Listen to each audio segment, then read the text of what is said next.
वेरीनाग में मुगल गार्डन, जहां से झेलम का स्रोत है, और बिल्कुल अद्वितीय यहाँ पर एक एक तस्वीर।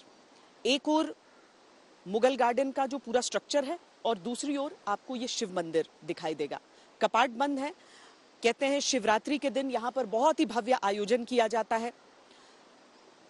एक समय पर यहाँ पर बड़ी संख्या में कश्मीरी पंडितों के परिवार रहते थे। अब बहुत कम यहाँ पर 2 से 3 परिवार रह गए हैं जो इर्द गिर्द इस इलाके में रहते हैं। लेकिन इसके भीतर जैसे ही आप दाखिल होते हैं, एक ओर विशाल शिवलिंग स्थापित है और दूसरी ओर पार्वती जी देवी वितस्ता के रूप में यहाँ पर स्थापित हैं, और साथ ही कुछ पुराने आपको मूर्तियां भी यहाँ पर दिख जाएंगी।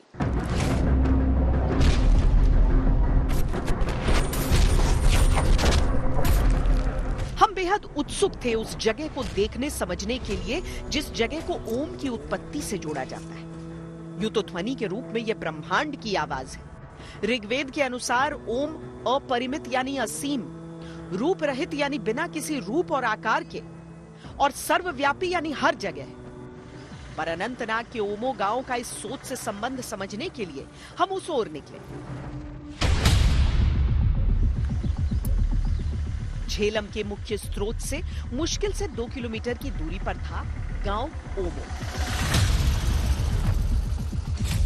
चारों ओर ऊंचे पहाड़ों से घिरा एक साधारण सा गांव। एक बड़े से बोर्ड पर वितस्ता लिखा देख हम वहीं पर रुके। भीतर प्रांगण में विशाल चिनार का पेड़ था। आसपास अखरोट के कई वृक्ष लगे थे।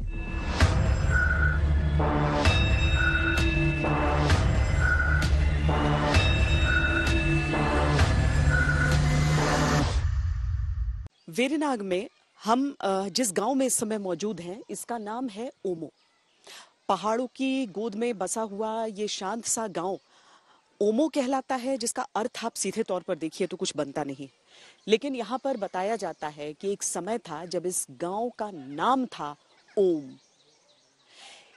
किस तरीके से प्राचीन इतिहास जुड़ता है ये भी हम समझने का प्रयास करेंगे, क्योंकि इसी ओमो गांव में एक प्राचीन शिव मंदिर है जिसमें अब बाहरी ढांचे का निर्माण आपको बहुत आधुनिक दिखेगा, लेकिन भीतर जो मान्यताएं यहां पर बसी हुई हैं, रची हुई हैं, उन मान्यताओं को अगर हम समझें तो इस नाम और इस प्राचीन शिव मंदिर के साथ बहुत कुछ जुड़ा हुआ है। बहुत सारी मान्यताएं हैं, बहुत सारे विश्वास हैं।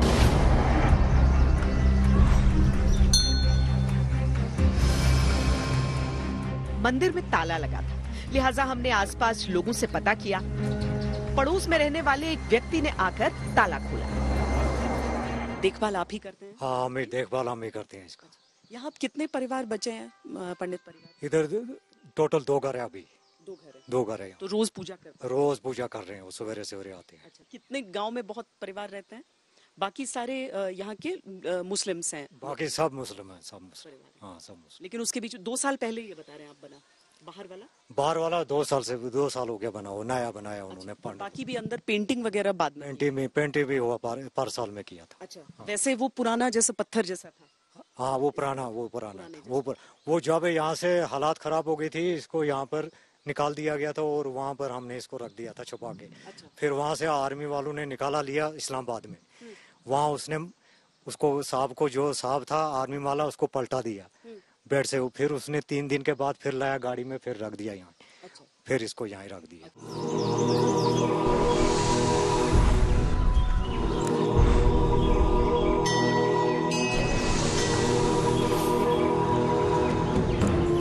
बेहद प्राचीन मंदिर था, पर बाहर का निर्माण अब उसे एक आधुनिक रूप दे रहा था। गांव की आबादी मुख्य तौर पर मुस्लिम थी। आसपास के लोगों से भी हमने समझना चाहा कि वो यहाँ के बारे में कितना और क्या जानते हैं। मंदिर है, ये बहुत पुराना है यहाँ पर? ये तो बहुत ही पुराना है। ये सुनने में आया है कि ये 750 साल पुराना मंदिर है। तो ये भगवान शिव जी का मंदिर है। तो यहाँ पर बहुत सारे श्रद्धालु आते हैं और हर साल यहाँ पर एक हवन होता है जिसमें हमारे कश्मीरी पंडित भाई हमारे जो है वो यहाँ आते हैं और यहाँ पर वो हवन का इनेकाद करते हैं। पर शांति है बिल्कुल अब।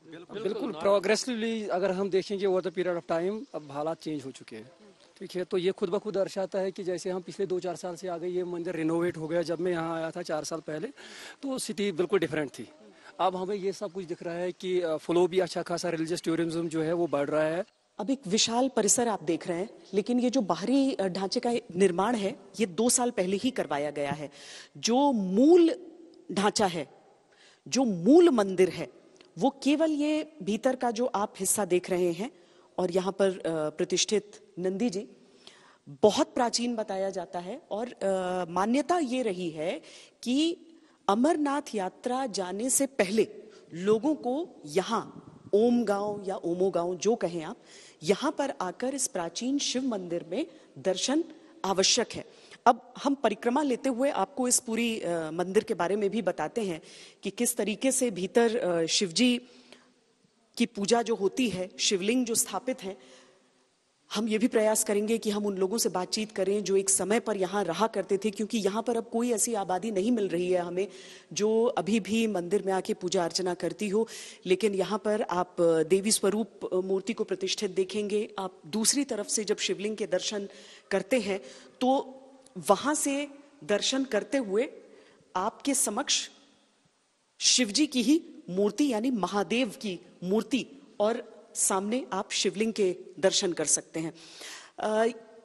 मान्यताएं धीरे धीरे शायद लोग भूलते गए, जो प्रथाएं थी वो भूलते गए, या फिर यहाँ से जो आबादी थी वो बड़ी संख्या में चूंकि निकली, इसीलिए कई सारी चीजें नहीं होती हैं। अब अमरनाथ यात्रा में अनिवार्य इसे नहीं माना जाता है। यहाँ से गणेश जी और सामने आप पार्वती जी के दर्शन कर सकते हैं। तो ये पूरा जो हिस्सा है इसमें रंग रोगन सब कुछ हो चुका है, लेकिन ये बहुत प्राचीन बताया जाता है।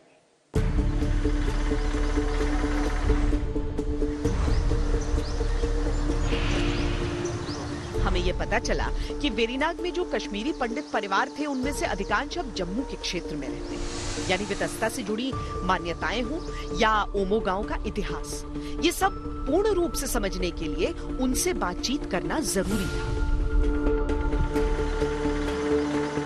हमारे संवाददाता सुनील जी भट्ट जम्मू में उन लोगों के पास पहुंचे जिनके पास वेरीनाग के इतिहास से जुड़ी संपूर्ण जानकारी थी, ताकि हम हर सिरे को जोड़ पाए।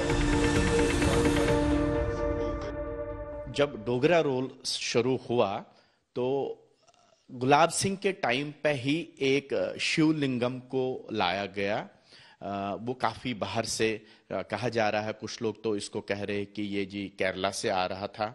तो वो जब शिवलिंग आ रहा था तब चूंकि तब रास्ते इतने अच्छे नहीं थे तो लोगों ने इसको पालकी पे उठा के ले आ रहे थे और लेना ये श्रीनगर था। और कहा जा रहा है कि ये स्थापित इसकी जो स्थापना बनानी थी वो यहाँ पे जो कश्मीर में शंकराचार्य पे इसको लिया जा रहा था। जहाँ शंकराचार्य मंदिर स्थित है वहीं पर लेके जाना, वहाँ पे इनको लेके जा रहे थे।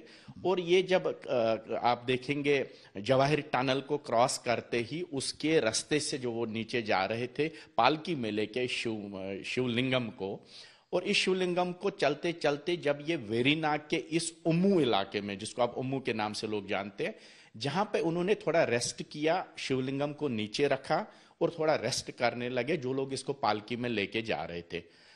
उसके बाद कहा जा रहा है कि ये वहां से उठा ही नहीं है, इसका इतना वजन बढ़ गया, इतना कि वो लोग काफी मेहनत किए, बिल्कुल वहां पे उठा ही नहीं। और उसके बाद रात में उनके एक सपने में ये आया, स्वप्न में उन्होंने इनको कहा कि मेरा यही स्थान है, मेरा स्थान यहीं पे रखा जाए, मुझे यहां से दोबारा डिसलोकेट नहीं किया जाए।